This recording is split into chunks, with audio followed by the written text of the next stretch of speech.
Fast forward, any come out Johnny, so AGH politics of it. Podcasters are trending because make headlines. And ya jamre na yedibi eksomo ewaha enidi mahobraksimu ene ida ba channel yiswa na subscribe to the channel edi amayen enidi ma ya na like show share na preference so answer into nkebi. Leave a comment under the comment section. Yamisha wanyo say what me ayesa no mawe edi amame na enidi ma mameo emfa inwura eye nsemnim yakuyin timma onua charges can offer ata yedi egu so we ni free ho mpanyimfo a omo GRA XML ho sensem afore wo mu no expert ajemre bra omo improve into this matter na de ye edwam ani se yewo nkofo mienu bi wo ho a can for ata ekama omo de omo akanwura unia enya asem kutu akra na sanse musi ena omu atrasia omu eye mu impinsim mu se in case ya omu entimi MP mu ewo court lese omu la yanso entimi emegina omu anema ene na omu anamuntu a ana OSP anamuntu a obetu afa ho na ene say what is going to be the action of OSP? And confirm you omu abubain, omu entimi amipi mo court, omulo yanso entimi amamisi omu nema. Now, what is going to be the action?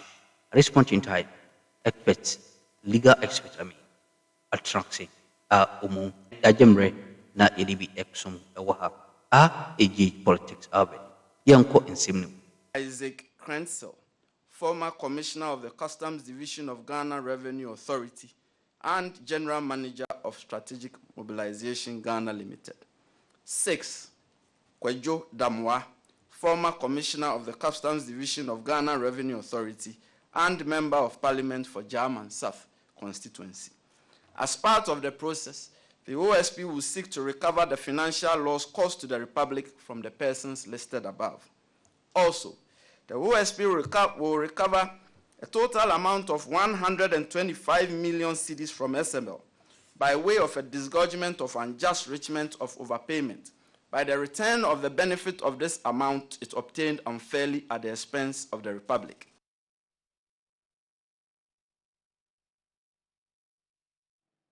Well, as I've mentioned already, the 78 charges include corruption and causing financial loss to the state, but that is not even the half of it. Joseph Akable is joining me here. He's finally combed through the 57-page document released by the Office of the Special Prosecutor, and he'll share with us what is learned. Joseph, tell us, what do we know so far, right? I mean, what we've done is to try and summarize all what has been put out by the Special Prosecutor. This is a case that has been thoroughly investigated. We know that there was a KPMG report commissioned by the presidency. Afterwards, the OSP also issued its own report, also multiple pages. And so you can imagine that it's no surprise that we are receiving 57 pages. Now, a summary of how things are looking, there are 8 individuals who have been charged. I'll walk you through the names of those specific individuals shortly. There are 78 counts against these 8 individuals. What this means is that on the day the arraignment will take place, the court clerk would have to read all 78 counts, and they'll have to take the plea of all these individuals who have each of the charges against them. So some of them will have 10 charges, some of them will have 9, some of them will have 11. They'll be read and they'll have to plead to each of them. The last time during the trial of in the Republic versus Mustafa Abdul Hamid, the initial one, about 25 charges, it took more than almost 2 hours virtually. So that will tell you how long the arraignment will take if you are looking at 78 counts for 8 individuals. There are 2 others who are at large, and like we all know, it includes the big man himself, Ken Oforiatta, who is at the center of this controversy. There are some questions that are already being asked on what will happen on that particular day. If the date is fixed for arraignment, 1, will he show up? Number 2, if he does not show up, will his lawyers show up? And number 3, if his lawyers do not show up and he also does not show up, what step would the OSP be taking? Because there are those who have made the argument that, well, the trial should take place in its absence. There are some legal requirements that would have to be met before that is achieved. But I mean, while you are at that point, right, based on what we are learning from the document, are we able to tell what the OSP strategy is, whether or not this could be part of the requirements for the extradition, or he may be wanting to try him in absentia? Absolutely. It fits into the plan for extradition. And since you've asked that, let's just go straight over there, because that fits into what a lot of people have been asking. I mean, they're asking when is Oforiatta coming to town, and I'm going to put that over there for you shortly. Let's walk through the extradition process as the OSP himself put out. The first is that the OSP needs to identify the fugitive. We know that many months ago, the OSP did indicate that Ken Oforiatta is an individual that they wanted, and so the next step they had to do was to secure an arrest warrant with the necessary charges. That was also done. The OSP put it out there that they are looking for Ken Oforiatta, and they had a warrant for his arrest. The step 3 was the issue of the Interpol red notice, simply informing the international police that there's this individual that we are looking for.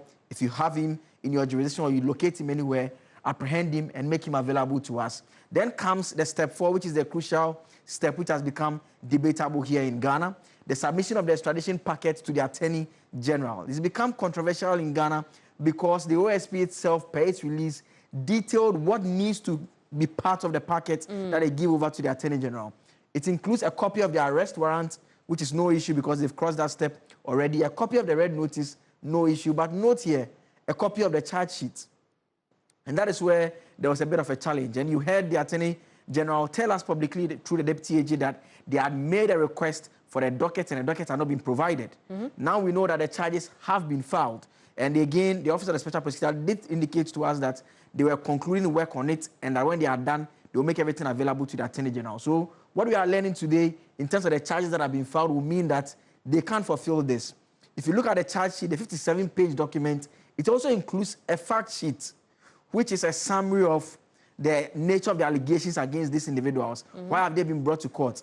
What we generally say that the story surrounding the accused persons. So that forms part of the charge sheet, which with that being filed, we expect that it will form part of the packet that will be made available to the Attorney General. And so once they cross this step, other documents they have to provide, relevant statutory provisions, backing, whatever steps they've taken so far, then identification materials, passports of the person they are looking for, photographs, any other identification material that lets anyone know that this is the individual that they are looking for, and any supporting affidavits. These are statements of facts that are sworn by various officials. It could be by investigators or other individuals. So that enables them to meet the step 4.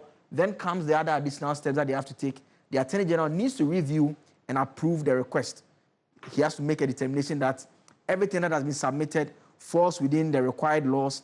They meet the threshold necessary to make such a request for the extradition to be done. Then comes the step 6 that requires the transmission by the Ministry of Foreign Affairs. It's done on behalf of that. And the final step will be the follow-up and the coordination that is carried out by the Republic of Ghana to ensure that Ken Oforiatta is brought into the country for the trial to take place. There was quite a bit of a debate over the transmission of documents from the OSP to the Attorney General. As we speak, what are we learning about that stage of the process now that we have a copy or now that we have a charge sheet? I mean, from what we've seen in these documents, it tells us there are 2 possibilities. One, either the process has concluded or at least we are nearing conclusion. The reason being the step 4, which was where there was a bit of a challenge because the copy of the charge sheet, we knew that at the time that the discussions were ongoing, that the AG had said they had asked for the docket, the charges had not been filed. And so this would not have been part of whatever document they would have submitted. But we know that that has been done today. And so we are at least a step towards the closure. Like I did indicate, the statement of fact is a component in the charge sheet. And so that means that that is also available now. And so the expectation will be that they will be able to follow through with it. But, I mean, the question to be answered will be the constitutional requirement that you need to bring the charges that you filed to the attention of the person you are charging. That would ensure that the person now will have to show up and answer to the charges. And if the event the person does not show up, there's the possibility that the lawyers may come and explain why he has not been able to show up. Right. Then you'd have to explain to the court whether it's the case that you are trying to find a person to arrest, for which reason the court will now say that, well, should a warrant be issued once again at the high court level for him to be arrested, or perhaps you make a request to the court that this person is aware and the person has failed to show up, and then comes the possibility that the trial takes place in the absence of that individual. We've seen it happen in some instances. And you know, that's an important point you make, because we also know that in the past, counsels for Ken Ofori-Atta have made mention that will represent him, right? Yeah. Right. So in that arena, have we heard from the camp of Ken Ofori-Atta at this time? The last time we heard from them was when the OSP had granted an interview to KSM, and he had stated that by the end of November, they were going to file the charges. In fact, he had said it in a press conference as well. And at the time, Frank Davis, in very colorful language, said that, well, there's too much English being spoken all around, and that whatever they want to do against Ofori-Atta, they should proceed to do it. And wherever they have to show up, they will show up and deal with it. We've been checking our sources to find out whether a date has been fixed for the arraignments, and that is the formal charges being read against these other individuals. We know that it's not only Ofori-Atta who is not around. The Michael Akore individual who worked closely with Mr. Ofori-Atta is also not around. So he was the chef de cabinet to Ofori-Atta, Ernest Akore. We know that he is also at large. And so whether on the day that has been fixed for hearing, which is we are yet to confirm that particular date, whether he will show up is another question altogether. Let's go over the persons who are charged as seen on the document. So first is Kenneth Nanaya Ofori-Atta, the former finance minister. There is also Ernest Akore, the chef de cabinet to Ofori-Atta during his tenure as finance minister. Then Emmanuel Kofi Nti, a former commissioner general of the Ghana Revenue Authority. Reverend Dr. Amishadai Owusu Amwa, also a former commissioner general of the Ghana Revenue Authority. Then there is Isaac Krentil, who is the general manager for SML. There's also Kojo Damwa, Keno Kojo Damwa, retired, MP for Jaman South currently, and former commissioner at the Customs Division for the Ghana Revenue Authority. So I think the last one is the entity, SML. SML. But number 6, is there an added layer of work that needs to be done by the Office of the Special Prosecutor, considering he's a certain MP? I mean, what we've expected to be done over the period is, in terms of even the arrest procedure, bringing them to the attention of the speaker. There was also this this back and forth of how you serve all those processes. If they are at the stage of filing, the expectation would be that that would have been done already, because today the OSP has actually put out their mark shots. And we know that these individuals, at least 6 of them, appeared before the Office of the Special Prosecutor. Thank you so much, Joseph, for bringing us all that information. Joseph Akable, like I told you, he's been finely combing through that 57-page document. He's just shared with us bits and pieces of it as you can digest at this time. But, you know, this conversation will continue in your homes, and we hope that we have created the bedrock of understanding where we are now as far as that investigation is concerned. Let's take a look at other issues. Promising to create some 800,000 jobs after it decided to inject some 110 million Ghana cedis into the 24-hour economy, amongst other things that the government believes would help create that stable environment for young people who are looking for jobs and survival sometimes. My name is Beatrice Edu. Hello, good evening, and welcome to Agenda. And tonight we want to delve into the aspect of the Finance Minister's presentation, which is looking into jobs and whether or not these ambitious provisions, as it were, could be achieved, and whether they give hope really to young people in this country. I do have on the panel with me Mr. Peter Norte Kotoi. He's the MP for Chukotoi. Yes, he's the Member of Parliament for Akachi North, also member of the Employment, Labour Relations and Pensions Committee. Good evening to you, sir. Thank you so much for joining us. Good evening. Of course, we also do have as well with us Mr. Bernard Ejei. Okay, he'll be joining us very shortly, but we do have with us Theophilus Teria, who is a tax expert. Good evening to you, sir. Thank you very much for joining us. Thank you very much. And of course, I do have on my extreme left, Eyram Totime, who speaks for the Ministry of Labour, Jobs and Employment Relations. Good evening to you, sir. Thank you as well for joining us. Thank you so much. Yes, and there is no relations added to the ministry. It's now Ministry of Labour, Jobs and Employment. Wonderful. Thank you. Thank you very much. I want to start with you, Honourable Nochukotoi. Really, just to get your preliminary or general thoughts on the ambitious, budget presented to us, 800,000 jobs and the $110 million Ghana cedis put into the 24-hour economy. Yeah, thank you very much, Beatrice. Hope I'm right. Yes, Beatrice, Good, yes. yeah. It has been a while.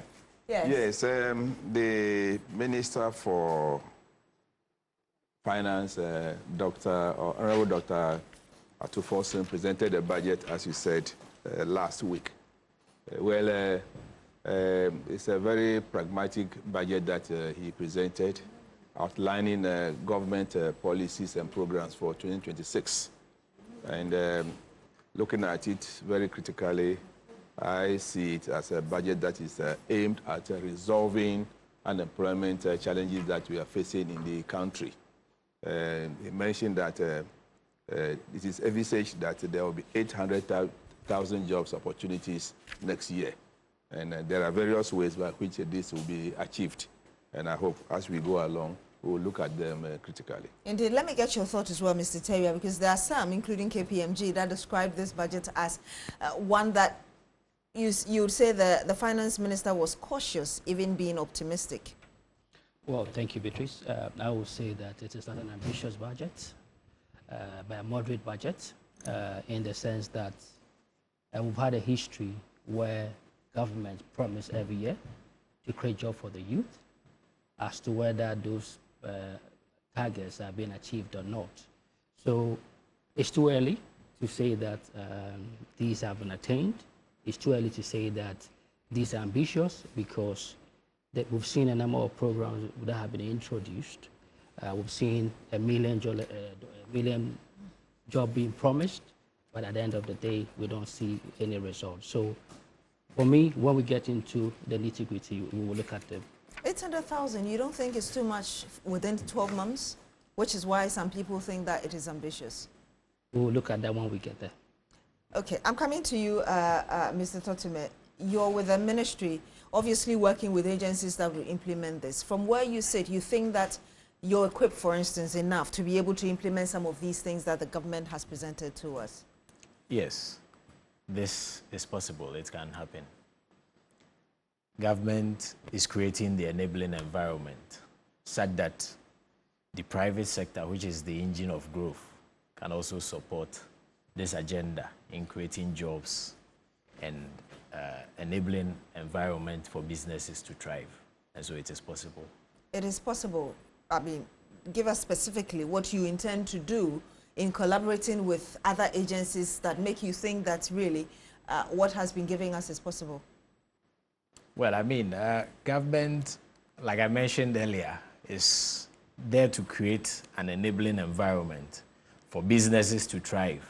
You know, the private sector is the engine of growth. And when government is able to consolidate its gains, fiscal policies are well introduced, and inflation is down. Currently, we have a single inflation. When all these consolidations are made, it helps eventually for other entities like the private sector, the small and medium scale enterprises to also come up and then create job avenues for the teeming youth to also get a good standard of living. I'm coming back to you, Mr. Nochukote, because you're part of the Committee of Employment in Parliament. When some of these things, of course, today there was the debate of the budget on the floor of the House today. Your committee specifically, what issues have you taken up that you believe you can work on to ensure that you're holding the executive accountable towards the implementation of these ideas given to us? Yeah, as a committee, we have an oversight responsibility. The sector budget will come before us. We're going to scrutinize it. But what we need to understand is that when we talk of employment, it's not the Ministry of Employment and Jobs alone. There are other ministries and other sectors within the economy that contribute to employment. So we are going to look at the policy. Is it the 24-hour economy and accelerated development? How much is being allocated, 100 million Ghana cedis? How is it being utilized? We will be monitoring that and then get reports as the year unfolds. So we have a responsibility to oversight. And we will also make sure that the figures that they give us, how are we achieving the targets? So that is solely what we are going to do. So when you look at the job, as I said earlier, there are various sectors. So take, for instance, the big push is dealing mainly with roads and health and a few other areas. If you go to, or if you go around the country now, you see a number of roads being undertaken. Let me take my constituency, for instance. It has opened an avenue for employment, and many youth are now working on these roads. And it's going to take about 2 years, and they will be in employment. So it is also happening in other places. So if you look at how many opportunities or job opportunities the big push is going to create, alone can tell you that it is possible to achieve the 800,000. How many job opportunities do you know? No, I've just given you one example as the big push. Yes, and the big push, for instance, yes. How many do you know? I cannot give you any figure now because the process is ongoing. More projects will be enrolled this year. If you look at the Akroma road project that will take place, you can imagine how many workers are going to be engaged. So it's an opportunity. But I strongly believe that we can achieve that target if all that the minister outlined in the budget are put into. Do I hear you say indirectly that as a committee, you're very comfortable and okay with what has been presented to you by the executive? Yeah, we are comfortable, and we know that the minister was cautious in whatever he presented, and we can hold him accountable to it, and it is deliverable. Let me ask you this before I go to Mr. Teria. You talk about roads and what projects and kind of employment people would get under the big push. After the roads are constructed, what's next? Oh, you see, development is not an event. You see, it's a process. So once one area is completed, another unfolds. So it's going to be a cycle over the years. Yes, unless we are saying that our development needs will end by 2028, which is not possible. Do you see? So development is a process, and it will be generating employment avenues here and there as the years go by. Mr. Teria, if you look at the budget the finance minister presented to us, these areas of employment, he put them under IT, industry, infrastructure, among others. How realistic do you see that? So let's look at what the minister had mentioned for the 800,000. The first one is stemming from the big push, which is going to equate 490,000 jobs. We also looking at developing national policy on integrated oil palm from 2026 to 2032, and that is expected to create 250,000 jobs, direct and indirect jobs. Then they talked about agenda to transform industrial transformation in the Bruno Central Region and Eastern Region area, and that is also seeking to create 20,000 jobs, and TVET and all that, and oil palm development, which is seeking to create around 250,000 jobs.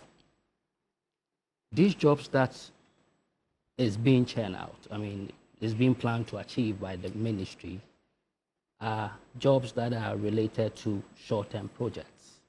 So road construction projects runs for. We ASM Audua Ecoso Channel so Amenawasi so Jembre or Harasene so Wadian Eddie Adumbi Edumi. Besayable room na Yasmo Consum Sopra.